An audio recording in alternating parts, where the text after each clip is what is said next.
En fait, j'ai fait all-in sur Uzbek Erika. Donc d'abord, et puis ensuite, encore une fois, j'ai cette obsession-là.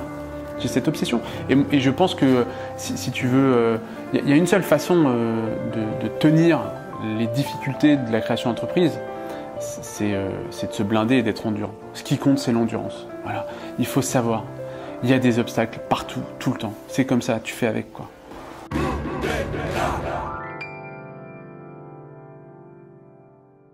Salut Jérôme. Salut. Je suis très content de t'accueillir ici chez The Family sur ces interviews coup d'état. T'es le CEO d'Uzbek Erika, qui est un média qui parle de futur, qui a pour but un peu de démocratiser le futur et les réflexions sur le futur. Ça marche bien. Vous faites 4 millions de chiffre d'affaires. Vous avez eu 3 millions de visiteurs uniques en 2018. Vous êtes 35 collaborateurs. Ça fait 7 ans que vous êtes rentable. Il y a un truc quand même, vous avez réussi à créer un média à cette époque où tout le monde dit que les médias, à la base c'était un magazine, c'est devenu progressivement tout un écosystème, vous faites beaucoup d'événements, etc. Qu'est-ce que c'est pour toi être un média en 2019 ? Être un média en soi et en plus en 2019, c'est d'abord avoir quelque chose à raconter sur l'époque. Un média, il est légitime si il a compris l'époque en cours et s'il sait en rendre compte avec vraiment des angles forts, parfois un peu de radicalité dans les traitements, mais qui sait vraiment rendre compte de l'époque. Et être un média en 2019, dans des temps agités, avec des lignes intellectuelles qui sont hyper changeantes, hyper protéiformes, en perpétuelle évolution, bah, c'est être hyper aux aguets sur une vraie exigence intellectuelle pour pas faire de fautes. Parce que tu disais en introduction que Uzbek Erika ça va bien. Moi je sais pas le dire. Par contre je sais que si on veut continuer à grandir, c'est une vigilance permanente, permanente, intellectuelle, évidemment économique. C'est une entreprise, c'est très romantique de faire un média, mais une exigence intellectuelle qui est mais de chaque instant, quoi. Voilà. Et ça se traduit comment ? Genre de chaque instant, ça veut dire quoi ? Ça se traduit par une vraie méthode de travail pour explorer sur le fond les sujets. Ça demande beaucoup de discussions en interne, les équipes, mais aussi avec les parties prenantes externes, que ce soit les intellectuels qui contribuent à notre travail, mais aussi des gens auprès de qui on est en observation pour nourrir voilà, les articles, les réflexions. Et ça demande, je crois, beaucoup d'humilité. Notre métier, au final, on fait de la prospective, donc on explore le futur. On ne détient pas la vérité. Par contre, notre métier, c'est de faire des hypothèses. Et donc, quand on fait de la prospective, c'est inhérent à ce travail de un petit peu futurologie, c'est de faire des hypothèses. Et donc, en soi, on est obligé d'être humble, quoi. Ouais, clairement. Parce que il y a des hypothèses, mais vous vous basez quand même sur des faits. Donc il y a beaucoup de recherches. C'est quoi la méthodologie dont tu parles, genre Alors nous on a une méthodologie que je vais un petit peu caricaturer, mais on a 3 grands moments d'exploration pour un sujet qu'on détermine. Le premier moment, c'est celui des signaux faibles. On est dans une sorte de grand bruit informationnel permanent. Donc on essaye de sortir un tout petit peu la tête du flux et d'identifier ce qui va vraiment avoir un impact pour l'avenir. Donc en fait, on essaye de faire le tri de tout ce qui se passe et de conserver l'élément qui va être fondateur pour un enjeu d'avenir. Okay. Donc, on met le doigt sur vraiment ce qui va compter. Et d'ailleurs, dans le magazine, on a une rubrique que nos lecteurs aiment beaucoup, qui est historique anecdotique, où on fait le tri justement du trimestre passé. Donc ça, c'est la première étape. La deuxième étape, c'est la méthode plutôt des controverses. On a identifié le sujet, on le met en débat. Et là, on tend le micro à des gens qui ont parfois des lignes très différentes, mais qu'on met autour d'une table et qu'on fait converser et on essaye de sentir un petit peu les lignes, les fractures, les fragments de pensée et essayer de donner à voir à nos lecteurs tout l'éventail des arguments sur un sujet. Et ensuite, nous, Uzbek Erika, dans un troisième moment, on a un journal quand même assez engagé, citoyen, éminemment politique au sens noble du terme. Et ben on va s'engager sur le sujet dans un des scénarios, une des hypothèses qu'on aura formulées. Donc donner votre avis, quoi. Voilà, donc on donne notre avis. Alors s'engager, ça peut être à travers de la proposition, ça peut être à travers un peu de design fiction, ça peut être à travers la création d'utopies, ça peut être à travers tout un tas de formats, quoi. C'est quoi du design fiction? C'est essayer de, par, disons, une pensée créative, inventer un futur plus ou moins souhaitable, quoi. Ok. Et donc c'est un exercice que tu fais parce que donc il y a. Donc ce que je veux dire, c'est que c'est très important d'avoir ces 3 temps-là, c'est-à-dire bien comprendre ce qui a de l'importance, 2, mettre ce sujet en débat, et 3, être dans la proposition.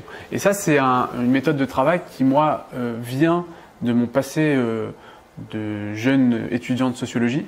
J'ai été formé, moi, notamment à l'EHESS, l'École des hautes études en sciences sociales, et notamment avec un grand professeur qui s'appelle Cyril Lemieux, et qui m'a appris les bases de la sociologie pragmatique, et qui est un petit peu sur cette méthodologie, c'est-à-dire que une fois qu'on a bien décrit l'objet social, une fois qu'on l'a expliqué, eh ben, on peut être dans la critique et dans la proposition.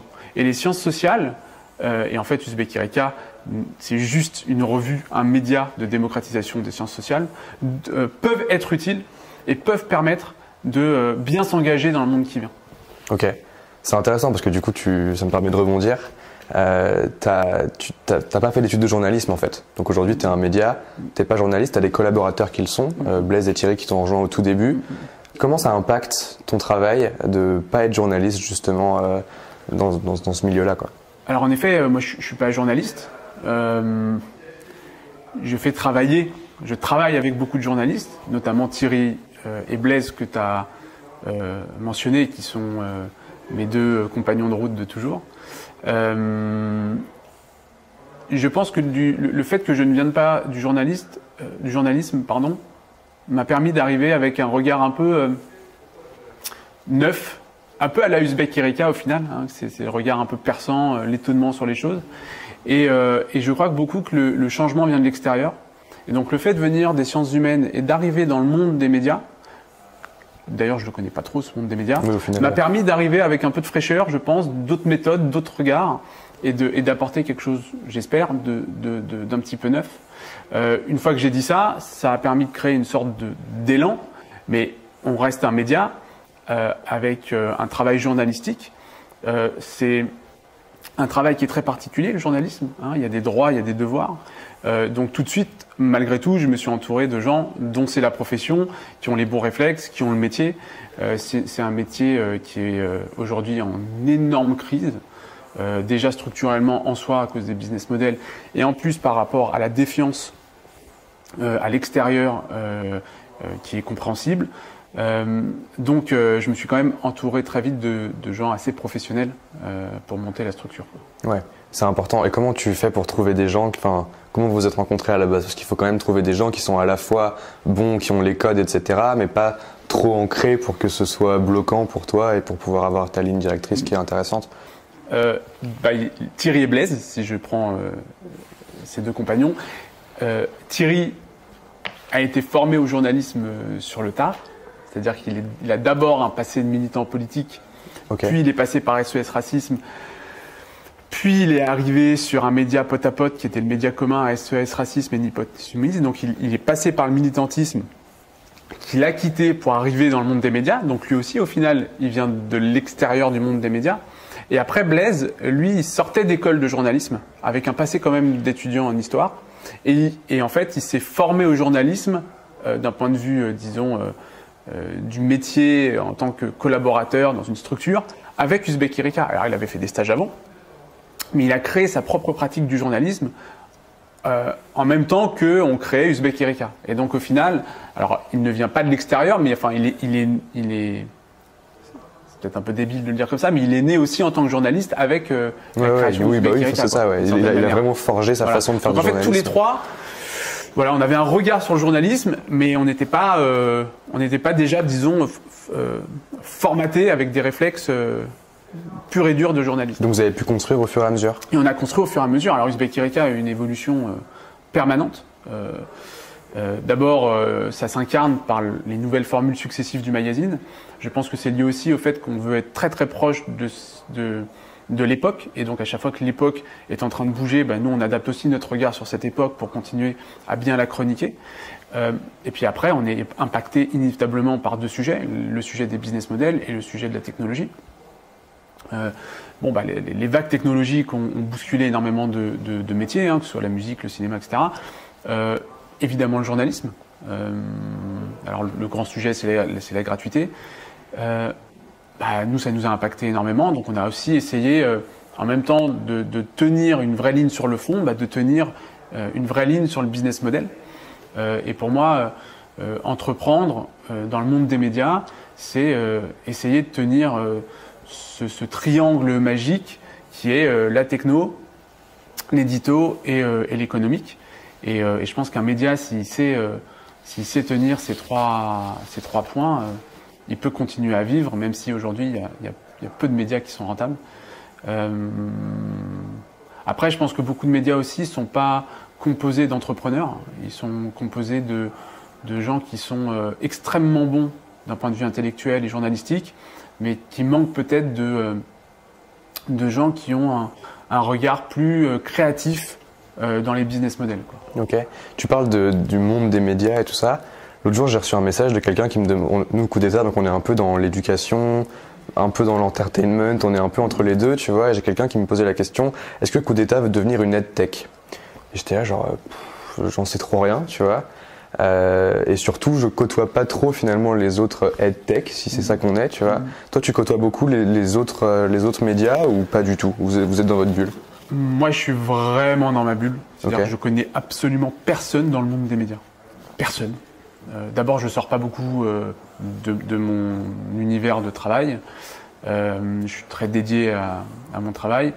Je rencontre très peu de gens dans le monde des médias. Je rencontre énormément de gens par ailleurs, mais sur d'autres sujets. Oui, parce que c'est ça, il faut être ouvert sur le monde, mais t'as pas besoin... Énormément. Par contre, la profession journaliste, média, j'en suis très loin. C'est pas forcément une bonne chose, hein.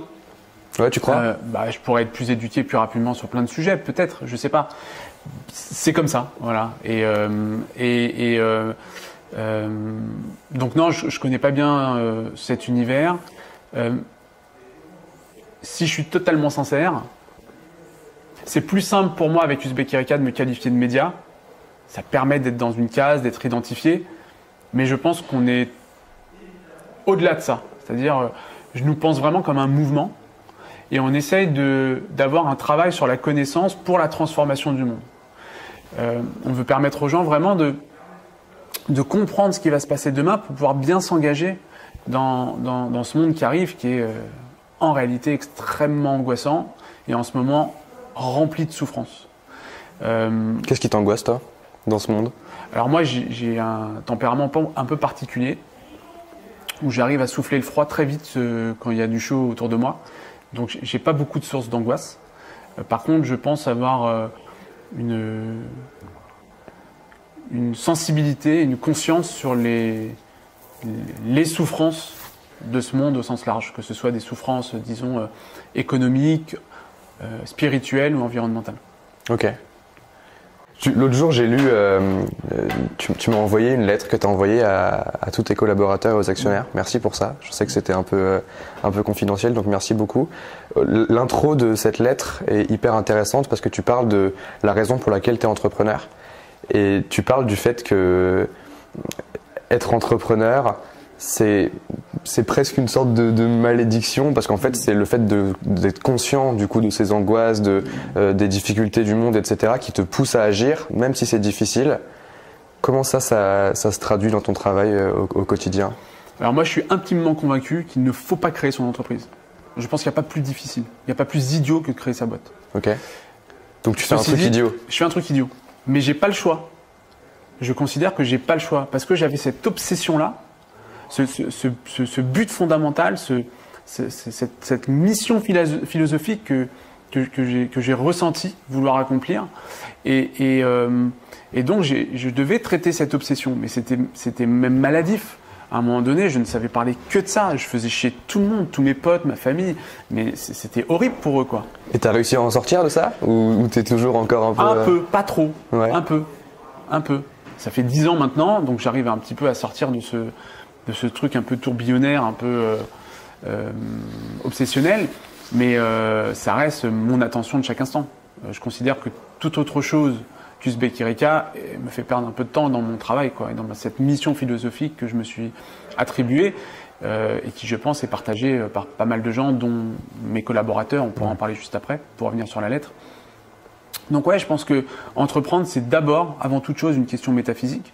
C'est un moment très particulier de la vie d'une personne où quand la personne, voilà, s'est beaucoup interrogée sur sa place sur la Terre, se dit, en fait, je veux consacrer du temps à cette chose-là. C'est ça que je crois, c'est ça que je veux faire. Et moi, voilà, j'ai ressenti le besoin de travailler sur les savoirs parce que j'ai l'intime conviction que c'est fondamental pour bâtir le monde de demain, être éclairé, voilà, faire les choses avec en conscience. Et j'ai envie de permettre à chacun par la connaissance, de s'émanciper de leurs propres conditions et ensuite de permettre à toutes ces belles personnes émancipées de se rassembler sur un but commun.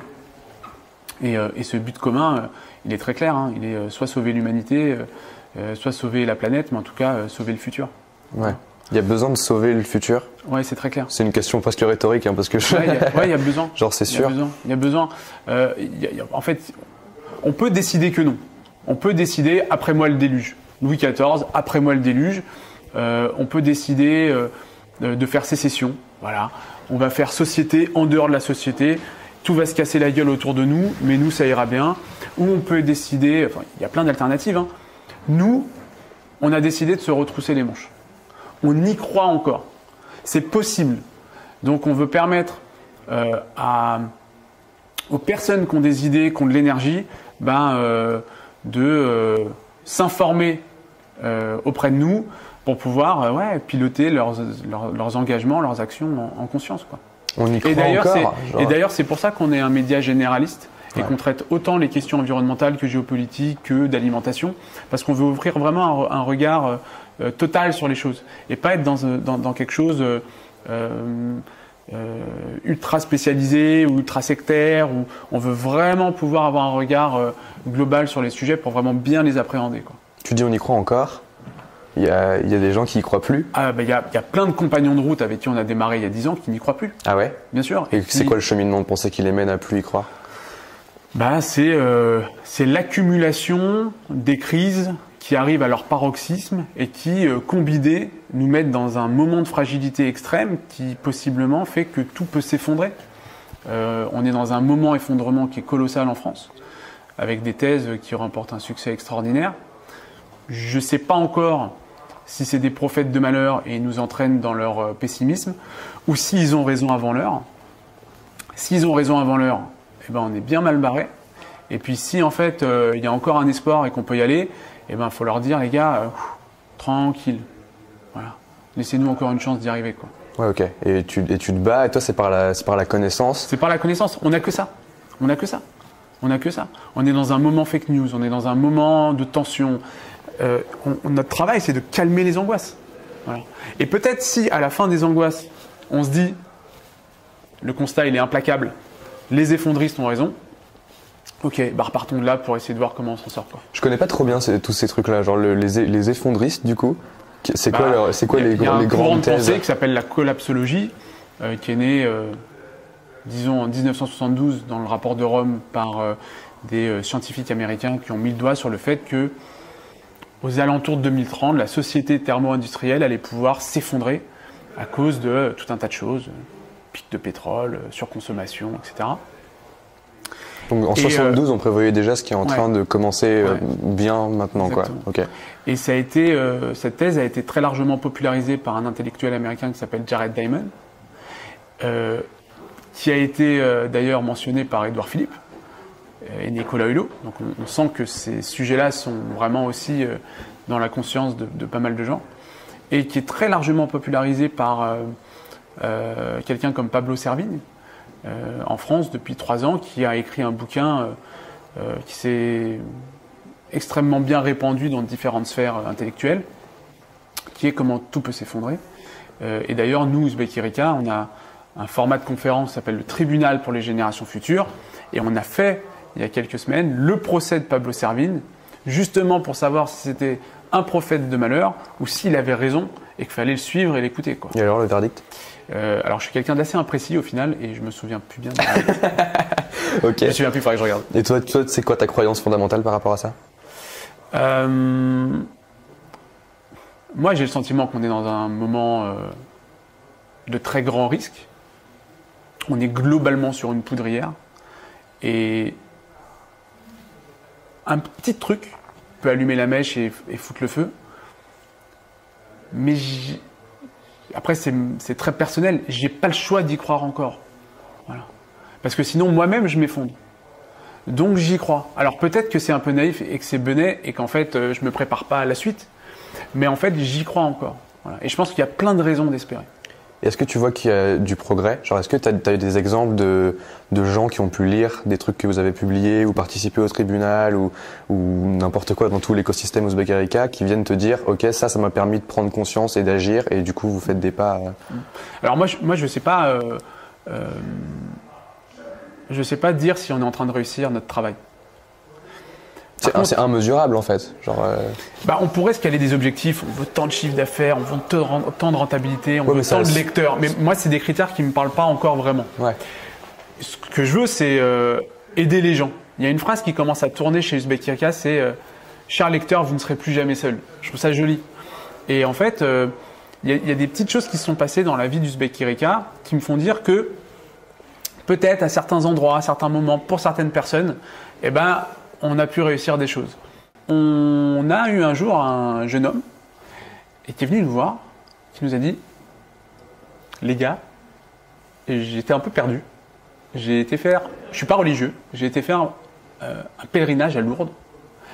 Et sur le chemin du retour, je suis arrivé à la gare, c'était en 2012, et je suis tombé sur votre numéro « La Révolution Cool ».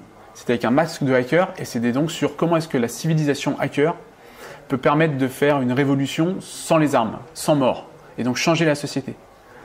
Et le mec a eu une sorte de révélation, donc il l'a pas eu à Lourdes, il l'a eu dans nos pages. Et le mec est devenu un crack du développement informatique, quoi. Et c'est génial, tu vois. C'est comme ça que tu mesures en fait. Ouais, exactement. Ouais.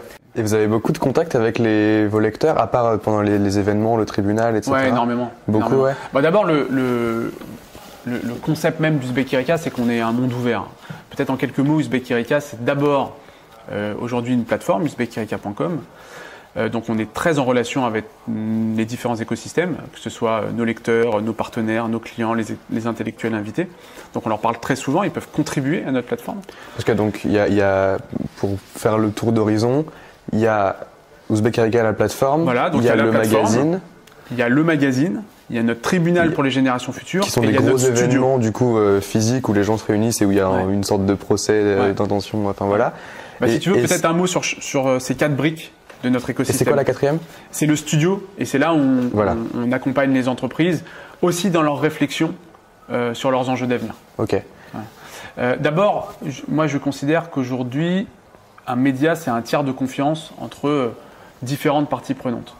Je reprends la théorie ou la métaphore de Yochai Benkler, qui est un intellectuel américain, grand penseur du numérique à Harvard. Et en fait, lui, il raconte la société de manière très intéressante. Il dit aujourd'hui, on est dans un jeu à 3 dimensions, comme les échecs cubiques, où il y a d'un côté l'État, d'un côté les entreprises et de l'autre côté les citoyens. Et moi, je crois que Ouzbek Erika, notre place, c'est d'être au centre de ça et de faire en sorte qu'on rassemble le travail et les bonnes actions de ces différentes communautés, quoi. Voilà. Donc on est dans un moment particulier de notre histoire française et de l'histoire mondiale où moi je souhaite tendre la main à toutes les bonnes volontés qui sont en train d'essayer de soit réparer le vivant, soit essayer de produire un futur un peu souhaitable. Et donc on est au centre de ça en tant que tiers de confiance et on essaye d'animer une réflexion et des propositions pour la suite. Ça c'est un peu le cadre intellectuel. Et après, on a donc en effet la plateforme, donc n'importe qui peut publier chez nous. Évidemment, on filtre tout pour avoir un très haut niveau d'exigence, mais nos lecteurs publient, des intellectuels invités, des partenaires. Et on rémunère nos lecteurs. Alors ça, c'est très important, c'est notre innovation. On rémunère les lecteurs. Quand ils likent, commentent, partagent ou publient chez nous. Ils gagnent des ouzbeks, du coup. Ils gagnent des ouzbeks, notre monnaie complémentaire, qui peuvent dépenser dans notre shop. Et dans le shop, plein de marques déposent des objets pour se faire connaître. Et c'est toujours des objets, des places pour des conférences, des livres qui viennent raconter quelque chose sur le futur. Donc en fait, quand les lecteurs nous lisent, ils explorent le futur, et quand ils achètent sur le shop, ils peuvent tester au final ce futur en vrai. Donc il y a la plateforme. Et ça existe depuis longtemps. Alors nous, notre monnaie complémentaire, elle existe depuis 8 ans, depuis le départ quasiment, et on l'a numérisé en 2016. Et à la base, donc c'était des coupons dans les magazines. À la base, c'était un petit ticket papier qui avait la tronche d'un billet et que les gens venaient dépenser quand ils venaient nous voir à nos événements, les différentes. Et à la base, vous donniez du coup des livres. Et à la base, en effet, c'était vraiment un échange physique. Ils dépensaient leur Uzbek et en échange, ils avaient un livre qu'on sauvait de la destruction. Parce qu'en tant que média, d'abord, nous, on reçoit beaucoup de livres de relations presse. Ensuite, il y a tout un tas d'éditeurs qui ont beaucoup d'invendus. La trajectoire traditionnelle pour ces invendus, c'est d'aller au pilon, à la destruction. Parce que ça coûte plus cher de stocker que de détruire. Donc les gens détruisent. Donc nous, on prenait ça avant la destruction et on remettait en circulation. Et après, on a étendu ce principe-là et on recevait plein d'objets aussi technologiques et autres à la rédaction pour qu'on parle de ces objets dans nos papiers. Et on s'est dit, au lieu de les garder pour nous, on les remet en circulation. Et donc la monnaie est née comme ça. Et donc on a commencé à structurer la chose comme ça. Et il y a un présupposé, intellectuel sur la chose, c'est que on considère qu'on est tous des ouvriers du web. C'est cette fameuse théorie sur le digital labor qui consiste à dire que quand tu produis du contenu pour Facebook, Twitter ou autre sur les plateformes, tu leur crées de la valeur et en échange, tu n'as pas trop de retour. Alors, il y a débat, parce qu'en échange, on a un outil gratuit qui est perfectible, il y a des débats. Mais nous, on considère que en fait, nos lecteurs créent de la valeur pour Uzbek Erika, et donc on les remercie pour ça, et donc on les rémunère pour ça. Et il n'y a pas de corrélation entre cette monnaie et les euros? Non. Donc c'est vraiment juste au sein de l'écosystème, et ils peuvent les échanger entre eux, ou c'est vraiment juste pour dépenser dans le shop? Pour l'instant, on est sur une monnaie assez simple pour le temps d'éduquer et d'habituer nos lecteurs, et on va la faire évoluer un peu plus tard. Ok. Donc voilà, donc il y a la plateforme. Après, il y a le magazine trimestriel. Alors le magazine trimestriel, c'est avec ça qu'on est né. On était d'abord en librairie. On a fait 4 numéros. Ça s'est pas bien passé. C'est-à-dire? On vendait pas assez. Ouais. En fait, il y avait un problème d'adéquation entre le but fondamental d'Uzbek Erika, à savoir démocratiser, et la façon dont on l'a fait au départ. C'est-à-dire que quand on sort un numéro à 15 € en librairie, d'abord, il n'y a plus beaucoup de gens qui vont en librairie, et 15 €, c'est beaucoup d'argent. Beaucoup d'argent. En final, c'est combien un magazine Aujourd'hui, le magazine, il est à 6,90 €. D'accord. Et je pense que l'échelle de réflexion de nos lecteurs, c'est 5 €. Ok. Et c'est d'abord l'échelle de plein de gens. Et donc, en fait, 15 € pour notre lectorat, 20-35 ans, c'est beaucoup d'argent. Donc, on a essayé d'être plus aligné avec cet objectif de démocratisation. Donc, on a fait 4 numéros. Je me rappellerai toute ma vie quand j'ai compris que ça ne pouvait pas continuer. C'était le 31 décembre 2010. Il n'y avait que 2 ou 3 numéros qui venaient de sortir. Ça faisait 2 ans que je me défonçais. On avait sorti le numéro en juin, donc ça faisait que 6 mois. Et déjà, je comprends que ça ne peut plus durer, quoi. Donc c'était terrible et je me rappellerai toute ma vie. C'est quoi le moment? C'est un texto de mon diffuseur qui me dit voilà ton chiffre de vente. Et j'avais besoin d'un certain niveau de vente que j'ai pas atteint. Ok. Putain, c'était dur, hein. Ouais, parce 31 décembre. Et alors j'ai appelé. J'ai appelé mon. Je pense que c'est la dernière fois dans ma vie que j'ai pleuré. J'étais dans le métro, je me rappellerai toute ma vie. Je rentrais chez moi. J'ai appelé mes parents. J'ai dit à mon père, compliqué là. Il m'a dit viens. On a partagé le repas.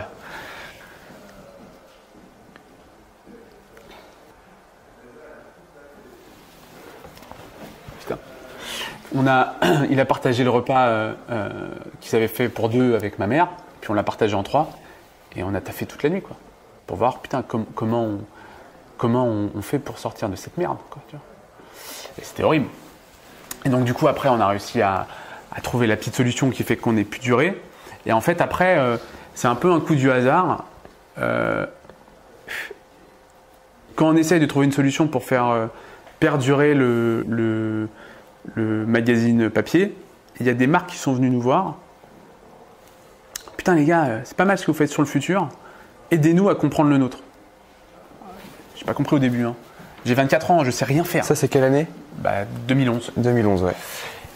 Et en fait, sans le savoir, on s'est mis à faire ce qui s'appelle aujourd'hui du brain content, quoi, du contenu pour les marques. Et au final, on a réussi à sauver la société et créer une dynamique entrepreneuriale à partir de là. Et donc, pendant très longtemps, on a eu une boîte un peu coupée en deux, avec quand même un socle intellectuel global, mais une dimension média et une dimension plus, disons, corporate.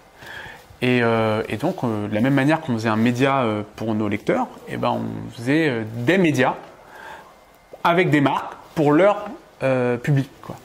Et donc, on a réussi à monter la boîte comme ça. Et depuis... Aujourd'hui, c'est 60% du chiffre d'affaires qui vient de ça. Aujourd'hui, c'est à peu près 60% de notre chiffre d'affaires qui est lié à notre travail de brain content, quoi. Que ce soit du texte, de la vidéo, des conférences. Et après, c'est plutôt bien réparti entre des articles en ligne sponsorisés, le tribunal pour les générations futures qu'on fait avec des partenaires et la vente du magazine trimestriel.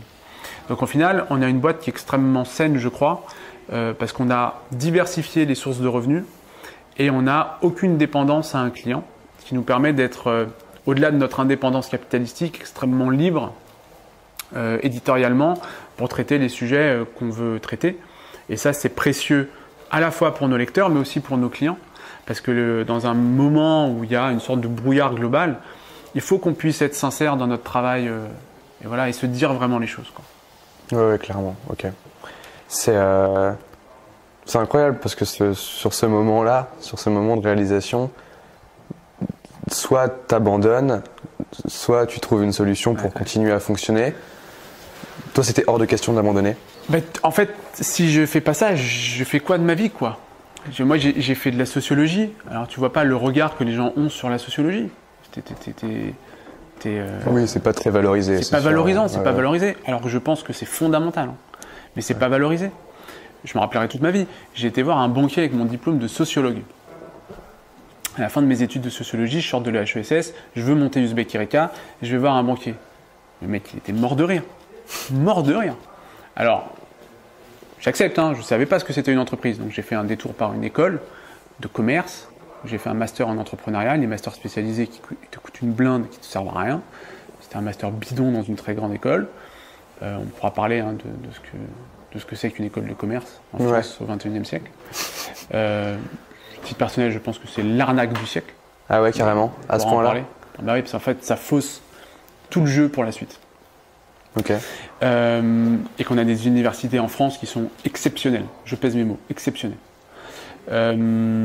Et donc, je fais quand même ce petit détour. Pour le papier, en fait, quoi. Ouais, un peu. Ça m'a tu croyais à la base que tu allais apprendre des trucs là-bas ou vraiment tu y allais J'y étais avec. Je lui fais confiance, il a raison, peut-être. J'y vais. Je pensais apprendre des choses. Et puis en plus, je me souviendrai, c'est hyper drôle. Le président de l'école t'accueille. Vous êtes le futur de la nation. Vous êtes l'élite de la nation. Moi, c'était la première fois de ma vie que je mettais un costard. Tout le monde ne peut pas être l'élite de la nation. Il y a un moment où dans toutes les écoles en France, au même moment, tout le monde. Exactement. Et en fait, dès le lendemain, tu te dis, bon, comment devient l'élite de la nation, les gars? C'est quoi le programme, quoi? Et puis, il n'y a rien, il ne se passe rien, quoi. Tu n'apprends pas grand-chose. Et tu payes cher, c'est cher. Ouais. Putain. Et donc, du coup, en fait, j'ai fait all-in sur Uzbek Erika. Donc, d'abord, et puis ensuite, encore une fois, j'ai cette obsession-là. J'ai cette obsession. Et je pense que, si tu veux, il y a une seule façon de tenir les difficultés de la création d'entreprise, c'est de se blinder et d'être endurant. Ce qui compte, c'est l'endurance. Voilà. Il faut savoir. Il y a des obstacles partout, tout le temps. C'est comme ça, tu fais avec, quoi.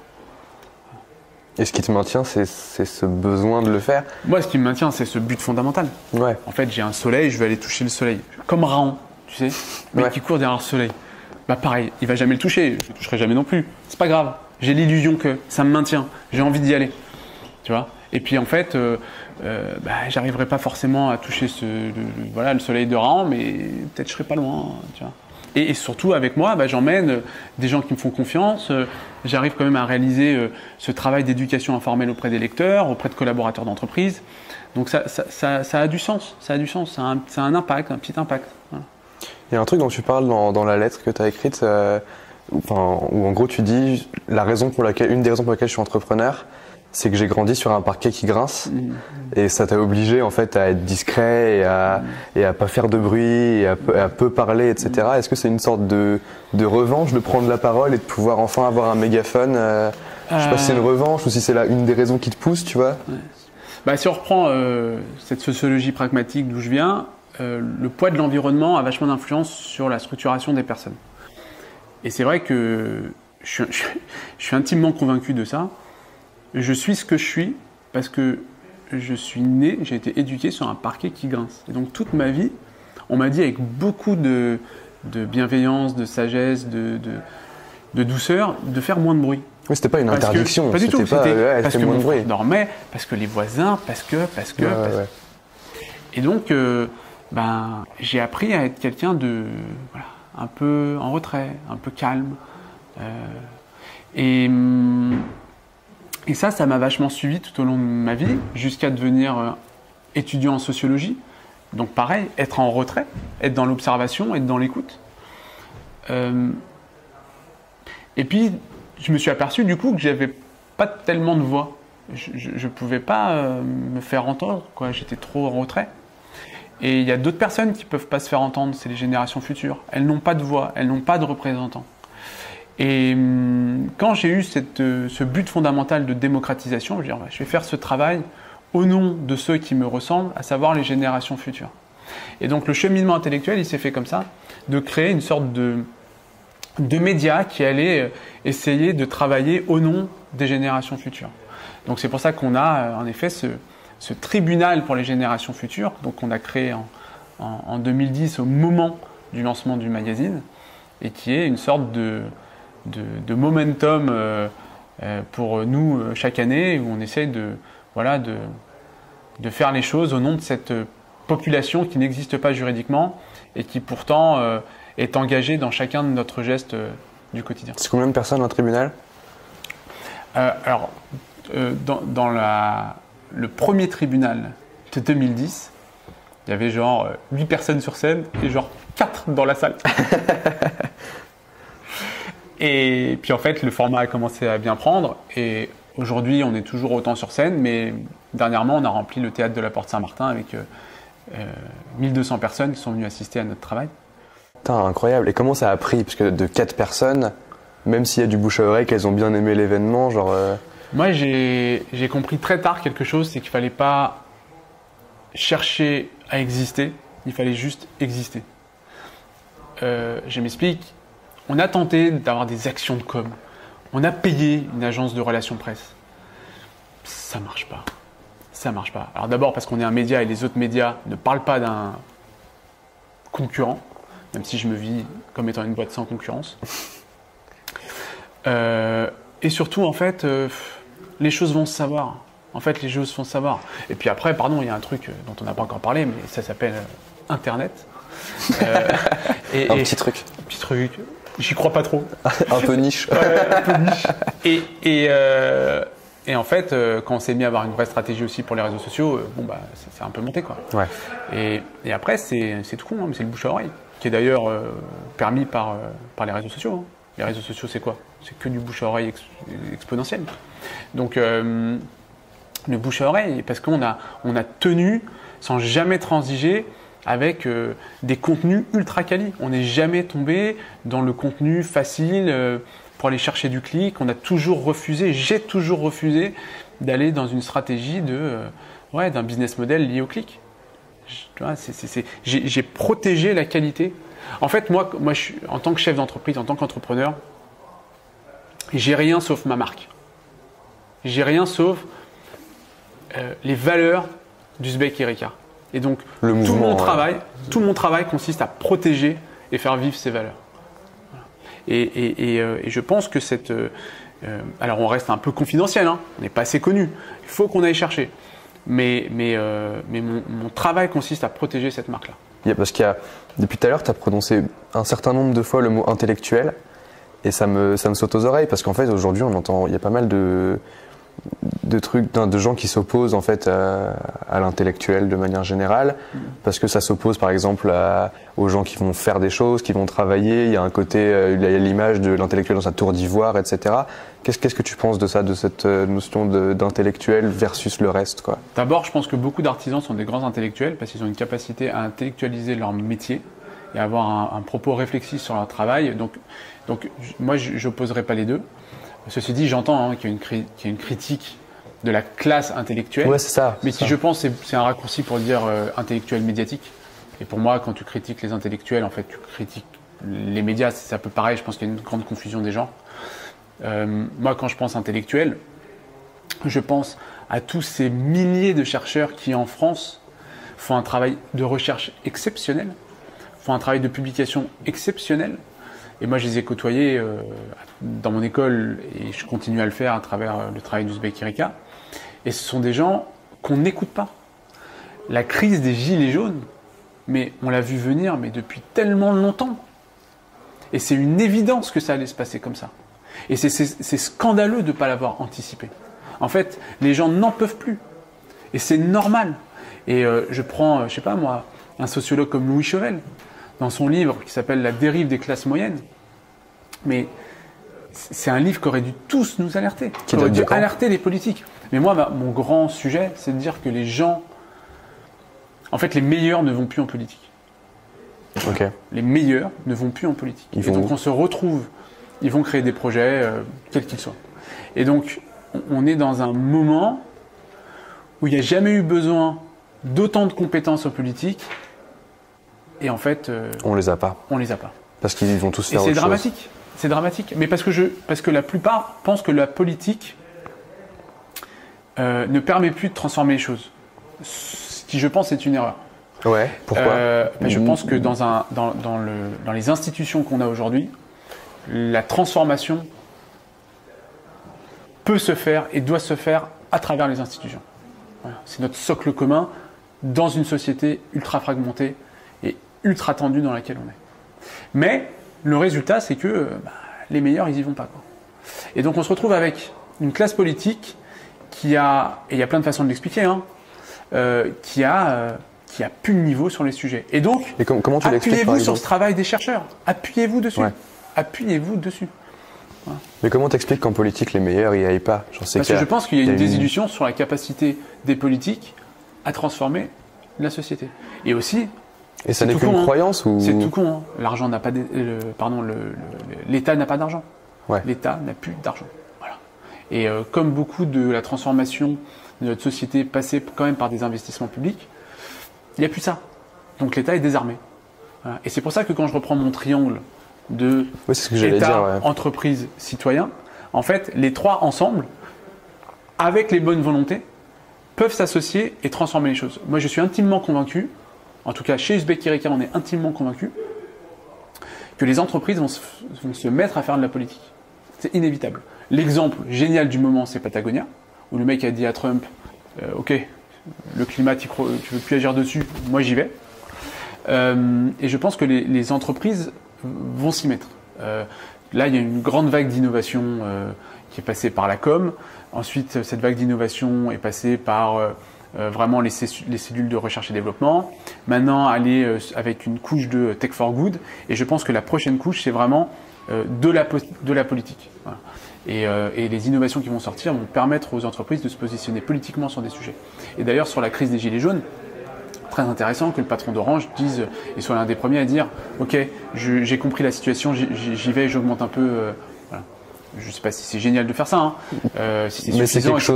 C'est quelque chose. Pour moi, c'est des petits signaux faibles qui montrent que les entreprises vont devoir se mettre à faire de la politique. Il faut faire les choses. Il faut faire les choses. Et ce qui est intéressant, c'est que souvent on oppose faire les choses à parler des choses. En entrepreneuriat, c'est flagrant, tu vois, on voit beaucoup de gens. Moi, c'est un de mes travers, j'ai tendance à plus parler de ce que je vais faire qu'à faire les choses. Toi, ton job, c'est de parler. Ouais. Donc quand tu fais, tu parles aussi. Moi, alors là, je donne une interview, mais je donne jamais d'interview. Oui, bah oui, j'en ai pas trouvé. C'est un exercice très particulier pour moi, ouais, c'est très rare. Donc ça me fait à la fois marrer et à la fois un peu flipper. Moi, je fais beaucoup. Moi, je parle pas beaucoup et j'écris jamais. Donc, par contre, mon métier, c'est de protéger le cerveau de plein de gens pour que pour qu'il pense et qu'il puisse faire. Donc encore une fois, je me remets, c'est mon travers personnel, je me remets un peu en retrait. Je ne crois plus que ce soit incompatible de faire et de parler. Et d'ailleurs, les gens qui font arrivent de mieux en mieux à expliquer. Et plus la personne a une expérience solide, et plus elle sait raconter cette expérience, mieux c'est pour nous tous. Tu vois, quand tu as sur la dernière scène du TEDx, ce marin qui vient expliquer avec cette intensité son expérience de sauvetage des réfugiés en mer, mais le mec il est ultra compétent, ultra légitime, et son témoignage, parce qu'il a cette qualité de récit, mais te fait prendre conscience des enjeux migratoires, mais comme pas possible, quoi. Et ça, c'est des choses qui vont être... émotionnellement aussi. Émotionnellement. Et ça, c'est des choses qui sont des moteurs d'engagement pour tout un tas de jeunes. Hein. Alors moi, quand il y a de l'émotion, je m'en méfie. Je suis pas à l'aise. Je mets à distance, je souffle le froid, ok, pour être un peu plus clair. Ça. Parce que sinon, si tu t'engages sur une émotion, c'est pas durable. Mais tu vois, ce témoignage, c'est peut-être le truc le plus beau que j'ai vu en 2018. C'est exceptionnel. Et je pense que ça a suscité des vocations, c'est certain. C'est un truc qu'on essaye un peu de faire Bien sûr. Chez Coup d'État, tu vois. Genre, c'est ce que je dis tout le temps. Je dis toujours, le problème des entrepreneurs, c'est qu'ils font. Du coup, ils parlent pas beaucoup. Et on va aller les chercher, on va les faire parler. T'es là maintenant, tu vois. C'est genre hier. Ouais, après moi je chauffe pas le monde. Hein. Tu vois, non, j'ai fait un média, j'essaie d'éclairer les gens. Tu vois, mais je le fais à mon échelle, quoi. Ouais, c'est ça. Genre, il y a des gens qui vont penser que tu sauves le monde peut-être plus que ce marin, tu vois. Parce que c'est encore une fois émotionnel. Genre, je leur dirais qu'ils se trompent, mais que c'est sympa. Non mais oui, c'est ça, c'est toujours pareil. Moi c'est pareil, sur Coup d'État, je reçois des mails, les gens nous disent vous changez profondément le monde, et je suis là genre bah non, on fait des vidéos sur internet, enfin on fait ce qu'on peut, tu vois, on fait ce qu'on peut et on fait un truc qui nous fait marrer aussi, enfin faut pas... Hier, avec Dimitri, on s'est abonné à Masterclass, tu vois. Et quand tu parles de cette légitimité dans l'éducation, sur le Masterclass, t'arrives et t'as des... Enfin, t'as genre Hans Zimmer qui t'apprend à faire de la musique de film et t'es là genre bon, je vais peut-être écouter ce qu'il a à me dire, tu vois. C'est aussi la puissance d'Internet, c'est de remettre tous ces gens qui font des choses et de pouvoir leur faire prendre la parole. En tout cas, une chose est sûre que dans l'entrepreneuriat, l'éducation par les pairs, c'est ce qui est le plus important. En fait, t'es en permanence dans une sorte de trou et il n'y a rien qui peut te sauver sauf une sorte de copain qui pourrait, tu vois, de sortir de ce trou-là, quoi. C'est marrant, Oussama utilise cette image-là dans une des conférences de la saison 1. Okay. Ouais. Genre vraiment, il dit il y a un médecin qui vient, qui envoie une ordonnance, il y a je sais plus ce qu'il dit, mais à la fin il dit il y a son meilleur pote qui arrive et il saute dans le trou. Ah oui, et il dit je sais remonter. Je sais remonter, bah, c'est sûr. Voilà, si je dis, le médecin qui te fait une ordonnance, ça va pas t'aider, quoi. Ouais, bah ouais, ou un religieux qui va faire une prière pour toi, ça va pas t'aider, tu vois. Et donc l'éducation par les pairs est fondamentale. Ouais, c'est sûr. C'est sûr. Trop bien. J'ai une dernière question pour toi. C'est quoi? C'est sûrement la plus piégeuse. Oh non, ça va. Je me redresse. Je me redresse, je me prépare, je suis prêt. C'est quoi pour toi faire ton coup d'État? Faire mon coup d'État. Alors moi personnellement, ce serait permettre à mes lecteurs et mes collaborateurs de faire le leur. Et après, si je dois réfléchir à un coup d'État, c'est trouver les 4-5 grandes causes qui permettent de résoudre cette triple urgence écologique, sociale et spirituelle. Voilà. T'as des pistes? J'ai 0 piste. T'as 0 piste? 0. Le travail doit commencer maintenant. Bah au boulot. Merci beaucoup Jérôme en tout cas. Merci, cool.